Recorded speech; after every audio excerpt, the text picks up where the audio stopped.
आज ये किस्मत की बात है कि हमारे बीच में सुल्तानपुरी साहब के जो सुपुत्र हैं अंदलीप सुल्तानपुरी साहब वो हैं। मुझे ये लिस्ट में नहीं है, लेकिन मैं बहुत मन से गुजारिश करता हूं कि अंदलीप भाई 1 मिनट के लिए सही लेकिन मंच पर तो आइए।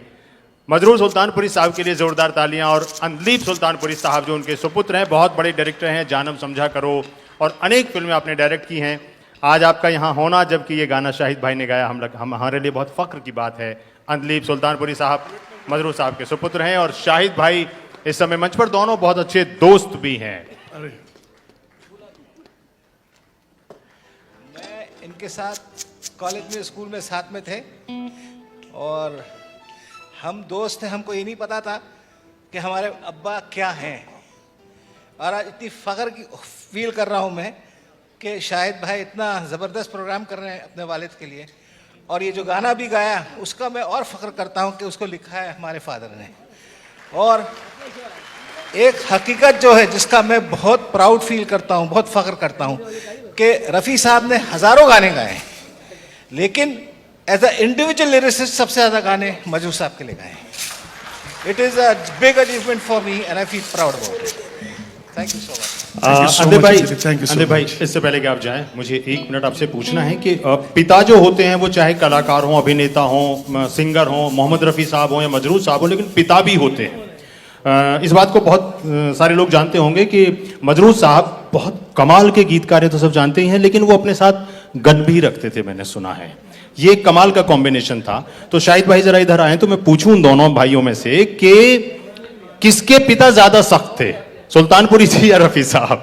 डांट तो पड़ती होगी कभी ना कभी। सख्त इस तरह से थे कि हमको, जैसे आई eventually ended up in film lines, और उन्होंने हमेशा हमको दूर रखा।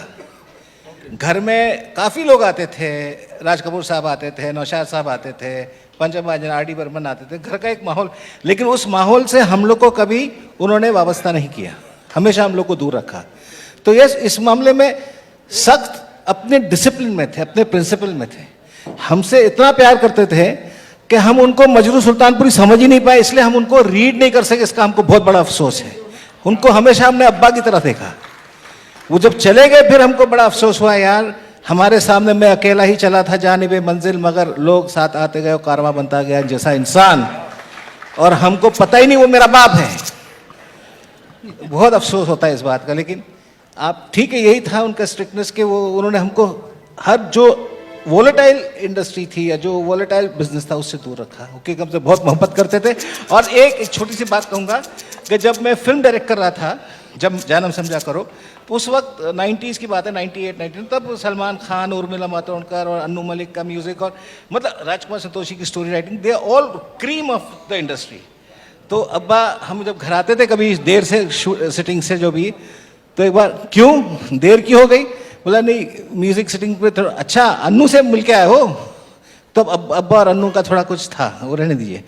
तो बोला हाँ। बोला क्या धुन लाए हो? बोला ये फला फला धुन है।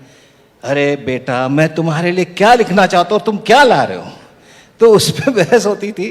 फिर मुझे सुनाया जाता था, ये जो बात में वो पूछना जाता, देखो ये एक राइटर का घर है, ये डायरेक्टर का घर मत समझो। यहाँ पे मैं ही हूँ और मैं ही चलाऊंगा। तुम डायरेक्टर बन भी जाओ फिर भी घर तो मैं ही चलाऊंगा। तो वो एक बहुत बड़ी चीज़ थी, जब उन्होंने हम लोग को हमेशा अपना बेटा माना। ये नहीं कि अब तुम बड़े हो गए, जाओ पढ़ो, जाओ कमाओ। वो कमाओ बिल्कुल कहा, लेकिन पीछे दीवार की तरह खड़े रहे हमेशा। Thank you. बहुत बहुत शुक्रिया सर।